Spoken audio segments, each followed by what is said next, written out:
Hi friend, welcome to my YouTube channel. मैं अजीत सिंह फिर आपके सामने फिजिक्स की क्लास लेकर उपस्थित हुआ हूँ। और हम आज पढ़ेंगे जैसा कि हमने पिछले वीडियो में देखा था या पिछले सेशन में जो हमारी क्लास चली थी उसमें हमने देखा था। तो हमने उस समय बात की थी, जो बीमा हम पढ़ रहे थे, तो बीमाओं के बारे में कुछ राशियों की बीमा हमने पढ़ी थी। और उसके साथ साथ हमने ये देखा था कि बीमा का उपयोग कहाँ कहाँ होता है। तो हमने बीमा के उपयोग में वहाँ आपको बताया था कि बीमा का उपयोग हम सूत्रों के निगमन में कर सकते हैं। किसी समीकरण जो समीकरण हमको दिया है उसकी जांच में कर सकते हैं कि वो समीकरण जो हमको दिया गया है वो सही है या गलत है, उसमें चेक कर सकते हैं। उसके साथ साथ हम देख सकते हैं कि जैसे अगर हमको किसी एक पद्धति में भी मात्रक दिया गया है तो उसको दूसरी पद्धति में अगर परिवर्तित करना है तो वो भी हम बीमा विधि से कर सकते हैं। तो तीन चीज़ फिर से एक बार रिपीट करते हैं। पहले क्या कर सकते हैं, बीमा से हम बीमी विधि से हम प्रयोग कर सकते हैं कि कोई भी सूत्र हमको नया सूत्र कैसे बनाना है, नया सूत्र हम बीमी तरीके से कैसे प्राप्त कर सकते हैं। ठीक है, एक तरीका।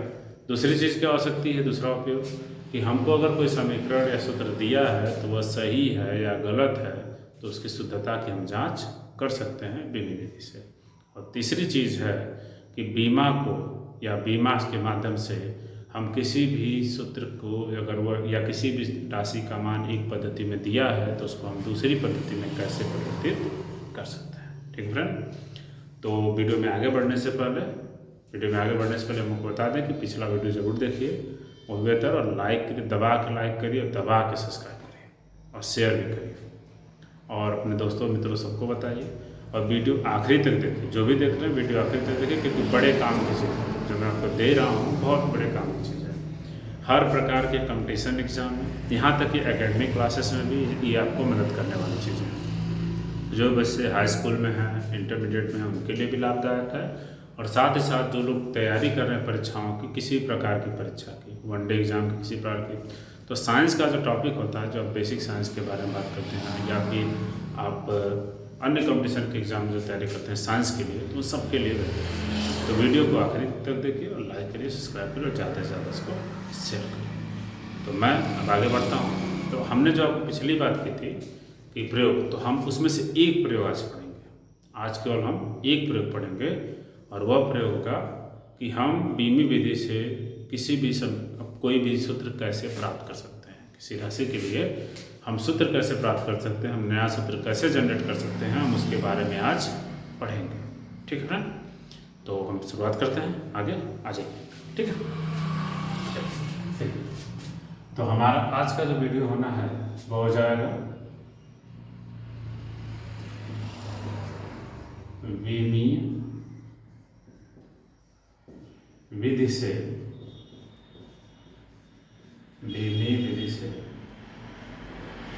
सूत्रों का निगमन। आज का हमारा टॉपिक होगा बीमी विधि से सूत्रों का निगमन। ठीक है, हमें मान दे दिए जाएंगे, हमें सूत्र दे दिया जाएगा, तो हम कैसे निकालेंगे, कोई भी नया सूत्र हम कैसे प्राप्त करेंगे, हम उसके बारे में आज पढ़ेंगे। ठीक है फ्रेंड, पढ़ते हैं आगे। अब देखिए, हम इसे क्वेश्चन से शुरुआत करेंगे। अब मान लीजिए हमको एक क्वेश्चन दिया जाता है, ठीक है। अब क्वेश्चन ऐसे है कि कोई यम द्रव्यमान वाली वस्तु है। जैसे क्वेश्चन है कोई m द्रव्यमान वाली वस्तु, कोई m द्रव्यमान वाली वस्तु, क्वेश्चन ध्यान से देखिएगा, कोई m द्रव्यमान वाली वस्तु v वेग से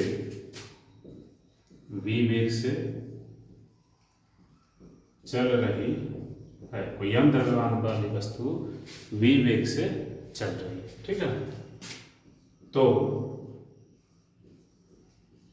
इसकी गतिज ऊर्जा k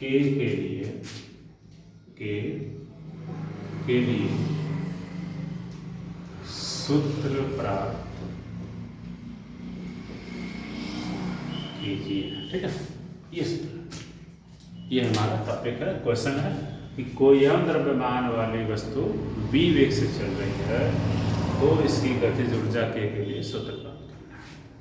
ठीक, बताया कि हम सूत्र का डेरिवेशन आज पढ़ेंगे, तो उसके बारे में पढ़ते हैं कि सूत्र को हम डेरिवेट कैसे कर सकते हैं, किसी भी सूत्र को हम किस प्रकार से डेरिवेट कर सकते हैं उसके बारे में पढ़ेंगे। ठीक है फ्रेंड, तो हम मान लेते हैं सबसे पहले, जैसे हमने बीमा बताया कि हम बीमा को जब भी मात्रा को व्यक्त करते हैं तो बीमा तरीका ही वही है कि उसका प्रयोग कितनी बार हुआ है उसको हम घात के रूप में दिखाते हैं, यानी कि जो मूल राशि या मूल मात्रा के ऊपर जो घातें आरोपित करते हैं उसी को हम कहते हैं बीमा। तो मानेंगे ना, तो मान लेते हैं कि माना ये हल है हमारा, ठीक है, ये हम हल कर रहे हैं, इसमें मान लेंगे माना ए व बी, माना ए व बी, ठीक है, ध्यान रखिएगा, मैं से मानेंगे। तो हमारे पास अभी दो ही राशियाँ, एक द्रव्यमान है और एक वेग है, ओके, तो हमको निकालना है, तो इसलिए हमने सिर्फ दो माना, 3 हो जाए 4 हो जाए, तो ऐसे बी सी डी अब हम मान सकते हैं, जैसे ठीक है, जितना अच्छा, ऐसा नहीं कि मतलब प्रतिबंधित होने कर जाए कि ये भी बस मान सकते हैं, आप अपने सुविधा अनुसार जो भी राशि चाहें, जो भी चर राशि चाहें उसको मान सकते हैं। इसका मान बदलेगा, वह मान आएगा भी, ठीक है, समझ रहे, यह मान बदलेगा, ये बदल भी सकता है और आ भी सकता है। एक चीज़ और, जब इसको व्यक्त करेंगे तो ये धन भी हो सकता है, ऋण भी हो सकता है, मतलब कुछ भी, मतलब चर है तो चर कुछ भी आ सकता है, क्योंकि चर का मान निश्चित होता नहीं है, वह धन आ सकता है, ऋण आ सकता है, भिन्न में आ सकता है, किसी प्रकार का आ सकता है। ठीक है, चलिए आगे बढ़ते हैं। तो माना ए व बी द्रव्यमान एम तथा वेग v की घातें हैं, ठीक है, मान लेते हैं। तो गतिज ऊर्जा, तो कहते हैं तो गतिज ऊर्जा के बराबर हमारा हो जाएगा, गतिज ऊर्जा के बराबर के प्रोपोर्शनल करते हैं पहले, गतिज ऊर्जा के प्रोपोर्शनल m पावर a और v power b, m power a और v power b, v power b, इतना कर देंगे। और इसको अब अगर ये हम अनुक्रमानुपात का चिन्ह हटाएंगे या समानुपात का चिन्ह हटाएंगे तो यहाँ हम एक नियतांक अपने से ले लेंगे। मान लीजिए हमने इस मान के ले लिया, तो ये हो जाएगा m पावर a और v पावर b। ध्यान दीजिएगा, पहले तो हमने अनुक्रमानुपात में इसको रख लिया, ऐसे ही आपको कभी भी आए जितनी भी राशि सबको ऐसे रखना है, तो अनुक्रमानुपात में रख लिया और ऐसे हमेशा रखिएगा, ठीक है, अगर किसी को भी करिएगा। और हमने इस अनुक्रमानुपात का चिन्ह हटाया तो एक हमने अनुक्रमानुपाती नियतांक ले लिया के, बाद में इसको हटा लेंगे, चाहे से छोड़ देंगे, कोई दिक्कत नहीं, ठीक है। तो के रख लिया हमने और हम इसको हल करते हैं, और इसको हल करेंगे, इसको हम कर देंगे समीकरण नंबर 1, ठीक, समीकरण नंबर 1। अब करना क्या है इसमें हमको कि हम इसके दोनों पक्षों की बीमा लिखेंगे, ठीक है। तो ध्यान दीजिए, या पहले इसको के बारे में बता दीजिए, जहाँ इस मान के क्या है, इस मान के बीमाहीन नियतांक है, यानी कि इसकी बीमा नहीं होगी, ठीक है। अब आइए, अब हम दोनों पक्षों की बीमा लिखेंगे, दोनों पक्षों की बीमाएं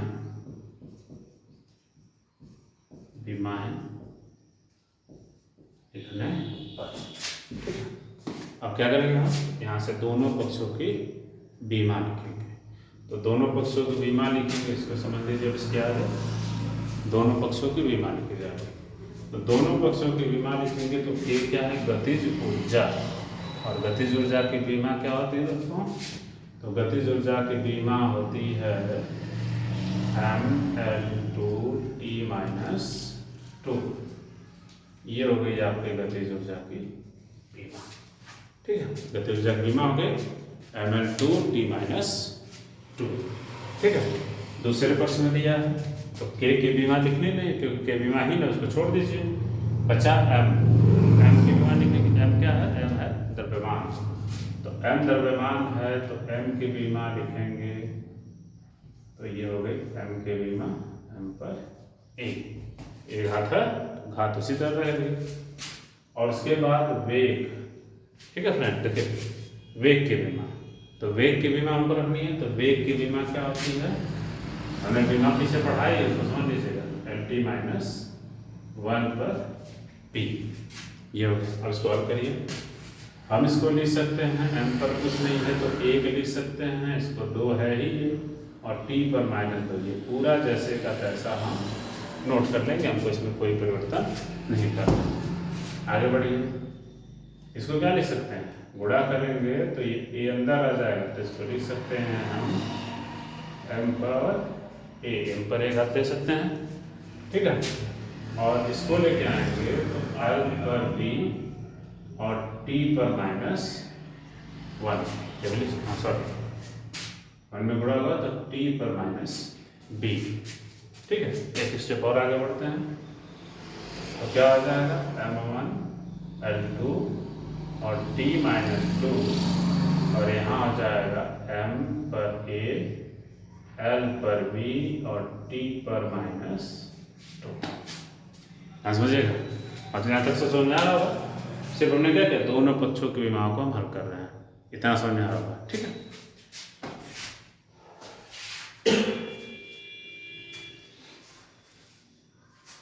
क्या करें, देखिए अब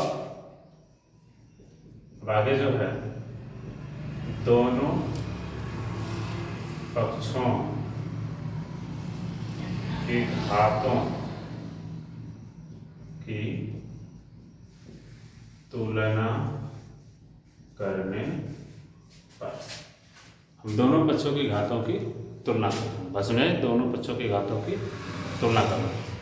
अब जब तुलना करेंगे तो देखिए यहाँ m पर a है और यहाँ m पर 1 है, तो a बराबर क्या हो गया, 1 हो गया, और यहाँ b पर, यहाँ l पर b है और यहाँ l पर कितनी घात है, 2 है, तो b बराबर 2 सबको मिल गया, बाकी t की जरूरत नहीं पड़ेगी तब, ठीक है। हमको a b का मान मिल गया। जब a b का मान निकल जाएगा तो हम चलेंगे कहाँ, समीकरण नंबर 1 में जाएंगे, समीकरण नंबर 1 में, तो समीकरण नंबर 1 से जब मान रखेंगे तो समीकरण नंबर 1 से हम हल करेंगे तो ये हो जाएगा k इक्वल टू, ठीक है, ध्यान रखेंगे, ध्यान रखिएगा, समीकरण नंबर 1 से तो k इक्वल टू हो जाएगा ये k बराबर, तो इस मान के जैसे है उसको ऐसे ही रख देना है, इस मान के जैसे है उसको ऐसे ही रख देना है, और m पर कितनी घात होगी, 1, तो नहीं लिखेंगे, छोड़ देते हैं, और v पर कितनी, 2।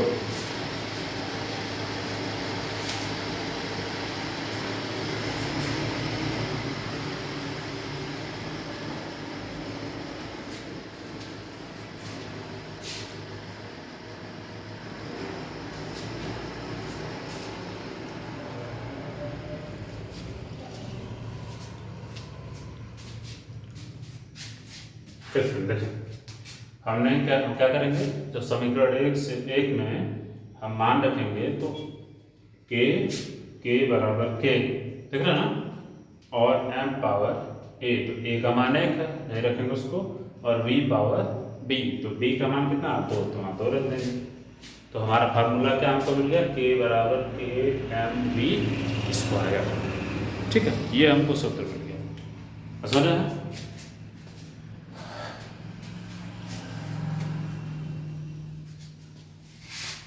जब वो सूत्र मिल गया तो थोड़ा सा ध्यान दीजिएगा, ये जो हमको सूत्र प्राप्त हुआ है k equal to small k m v square, ये फार्मूला हो गया। नियतांक तो का मान तुमको पता नहीं है, तो होता क्या है कि प्रयोग द्वारा हम इसको ले लेते हैं, जैसे हमारे पास मेथड होता है, प्रयोग द्वारा आपकी बुक में जो भी होगा उसमें मिल जाएगा आपको, तो प्रयोग द्वारा हम ये मान रख लेते हैं। बाकी इसको कैसे निकाला जाता है उसके लिए आगे बहुत आगे पढ़ना है, भी तुरंत जान नहीं लेंगे अभी, तो हमको उतना जानने की जरूरत भी नहीं है, तो हम यहाँ पे कर लेते हैं कि प्रयोगों द्वारा k बराबर 1/2, अतः हमारा सूत्र क्या हो जाता है, k equal to half mv square. ये हमारा हो गया सूत्र डेरिवेट। समझाए? देखो ना कितना आसान तरीका था। अब सिंपल, कुछ नहीं करना है, हमको जो दिया उसको रखना है, उसको सूत्र के रूप में डेरिवेट करना है। ये हमने मान लिया और घात वगैरह दिखा दिए, दोनों पक्षों की बीमा रख के हमने घातों की तुलना करा के इसका मान निकाल लिया घातों का कि घात कितना रहेगी। और जब वो मिल गया तो हमने क्या किया, उसी को उसी सूत्र रख दिया, मान को प्राप्त हो गया। ठीक है, समझ में आएगा? ठीक, समझ में आ गया हो तो कमेंट करिएगा, और ना समझ में आएगा तो भी कमेंट करिएगा, तब तो ज़रूर कमेंट करिएगा। अगर कहीं पे कुछ छूट गया हो जिसको आपको ना समझ में आएगा तो ज़रूर कमेंट करके बताइएगा कि सर हमको ये चीज़ यहाँ पे नहीं समझ में आई है, तो हम उसके फिर से आपको बता देंगे, फिर से वीडियो बना देंगे, आप उसको देख लीजिएगा, फिर कवर हो जाएगा, हम इसी चीज़ को फिर से पढ़ा देंगे। और समझाएँ, इसको अच्छे से समझिए और जान लीजिए, हो ना? चलिए, तो ये हो गया, हमने जान लिया कि बीमा को एक सूत्र से दूसरे में कैसे बदलना है। समझ? चलिए, और क्वेश्चन है, एक ग्रह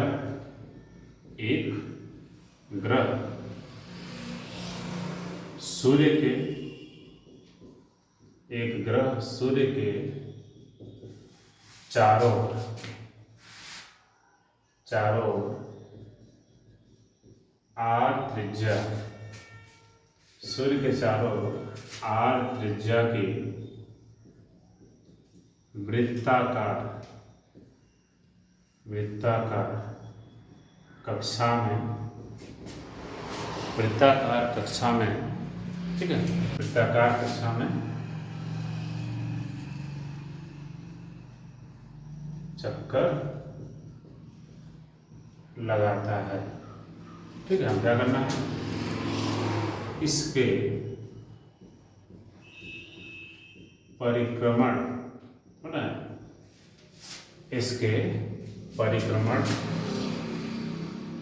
काल t के लिए सूत्र प्राप्त, इसके परिक्रमण काल के लिए सूत्र प्राप्त कीजिए। इसे परिक्रमण काल के लिए सूत्र प्राप्त करेंगे जबकि इसका द्रव्यमान कैपिटल M तथा सार्वत्रिक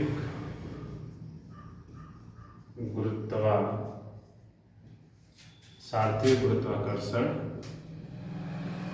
नियतांक G है। ठीक है, प्रश्न आपके सामने है। प्रश्न है, एक ग्रह सूर्य के चारों ओर आर त्रिज्या की वृत्ताकार कक्षा में चक्कर लगाता है, इसके परिक्रमण काल t के लिए हमको सूत्र प्राप्त करना है, जबकि इसका द्रव्यमान m तथा सापेक्षिक गुरुत्वाकर्षण नियतांक g है। फिर वही काम करेंगे, तो हम क्या करेंगे, जैसे पिछले क्वेश्चन में हमने a भी माना था वैसे मान लेंगे। अब यहाँ क्या है, हमारे पास तीन राशि, हमको t का निकालना, त्रिज्या है, द्रव्यमान है और गुरुत्वाकर्षण नियतांक है। ठीक है, हमारे पास तीन राशियाँ, तो घाते a b c हम मान लेंगे, तो हम मान लेते हैं, फिर से तो कर लेंगे। माना परिक्रमण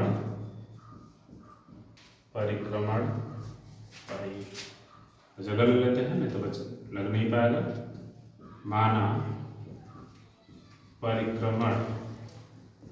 परिक्रमण का t प्रोपोर्शनल, ठीक है, परिक्रमण का t proportional m power a, पहले जगह m power a r power b और g पावर c, कहीं भी आगे पीछे पे लिख सकते हो, कोई दिक्कत नहीं। m r g जो है कि आगे पीछे भी लिख सकते हो, कोई जहाँ चाहो तो वहाँ लिख सकते हो, कोई दिक्कत नहीं। ठीक है, अब t बराबर करेंगे, अनुपात का चिन्ह हटाएंगे, तो यहाँ कर लेंगे स्मॉल k, m पर a, r पर b और g पर c। बात समझा रहे हैं? लिख ले रहे हैं ना, ऐसे करना है। t बराबर k, m पर a, r पर b और g पर c, इतना समझ में आ गया। अब क्या करेंगे, फिर से वही काम, दोनों पक्षों की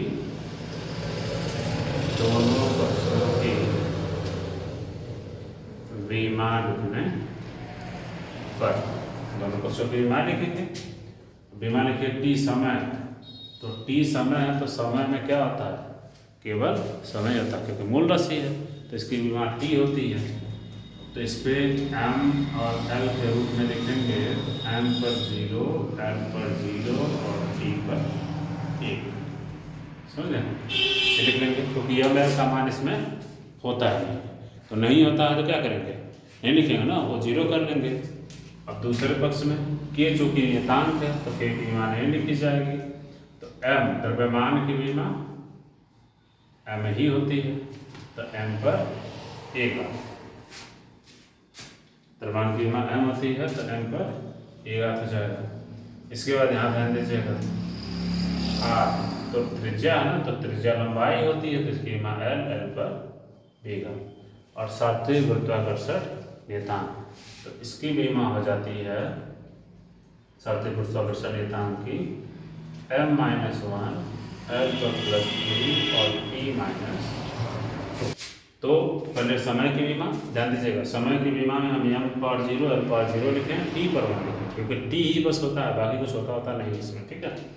बाकी तरह मान k का लिखना नहीं क्योंकि k नियतांक है, m की विमा m, r त्रिज्या तो दूरी ही है, तो भी एल और g का नियतांक, इस पे c कर देंगे, ठीक है।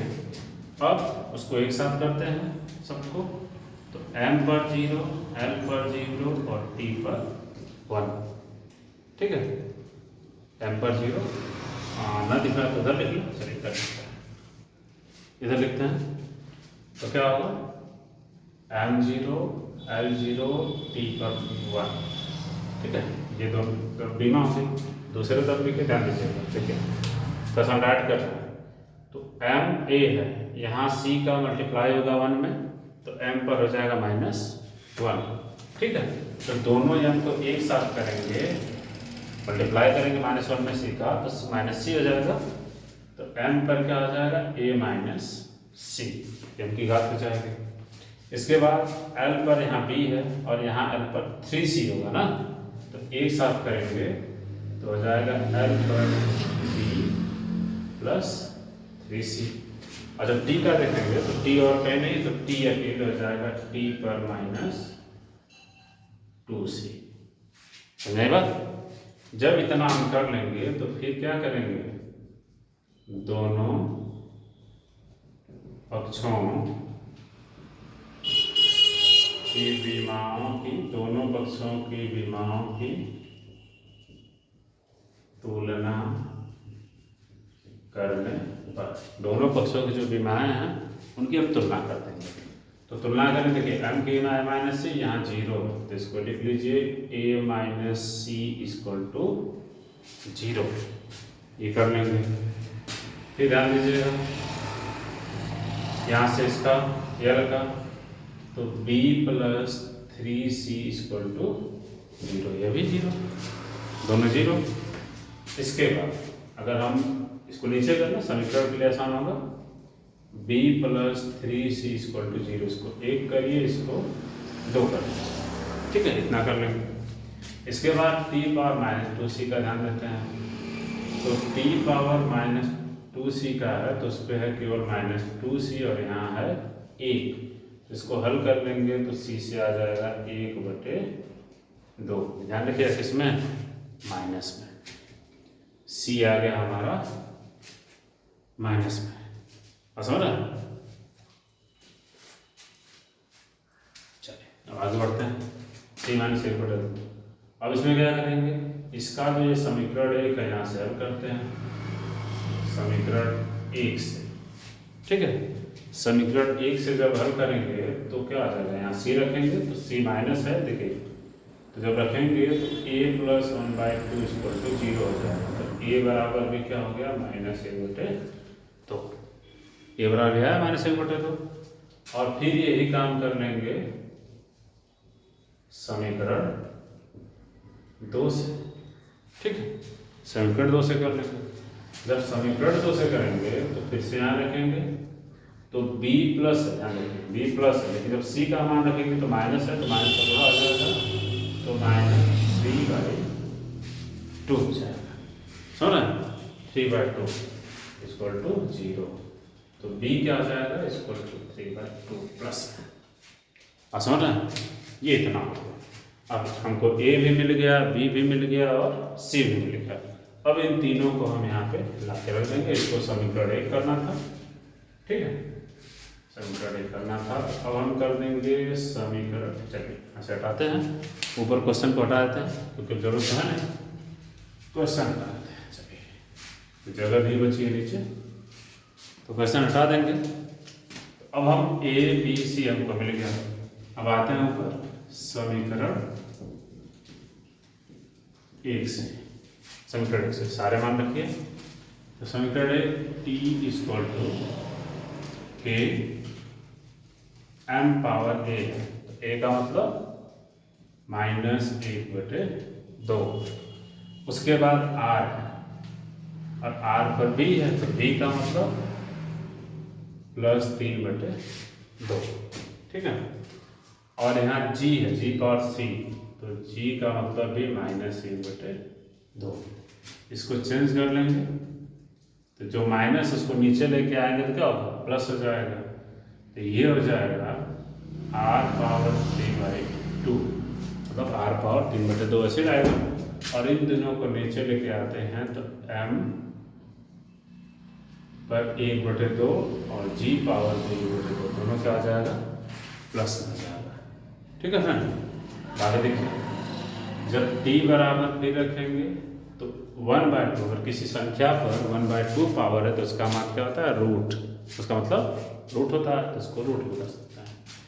और यहाँ पर भी 1/2 है, मतलब हम इसको लिख सकते हैं r क्यूब पावर 1/2 लिख सकते हैं उसको, ठीक है। ठीक है, इसको लिख सकते हैं r क्यूब पावर 1/2 और नीचे m पावर 1/2 और g पावर 1/2 है। तो 1/2 का मतलब होता है रूट, तो सब तीनों रूट में हो जाएंगे, ठीक है। तो यहाँ रूट कर देंगे, तीनों को रूट में कर देंगे, तो t इक्वल टू के ऐसे बाहर ही रहना है और ये जाएगा रूट r³/mg। ये फ्रेंड्स हो गया हमारा फार्मूला, ये सूत्र, ठीक है। तो के का मान जो भी होगा नेता उसको हम रख लेंगे। समझ में आई? हमने आपको आज 2 क्वेश्चन करा दिए बीमाओं के बीमी विधि से सूत्र को प्राप्त करना। किसी भी सूत्र को डेरिवेट कर सकते हैं हम।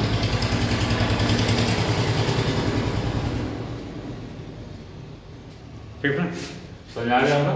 तो हमने आज 2 क्वेश्चन आपको करा दिया बीमी विधि से सूत्रों को प्राप्त करने के तरीके पर, मतलब बीमा का प्रयोग करके हम किस तरह से सूत्र को ज्ञात कर सकते हैं, उसके लिए हमने आपको 2 क्वेश्चन करा दिए। समझ में आ गया होगा?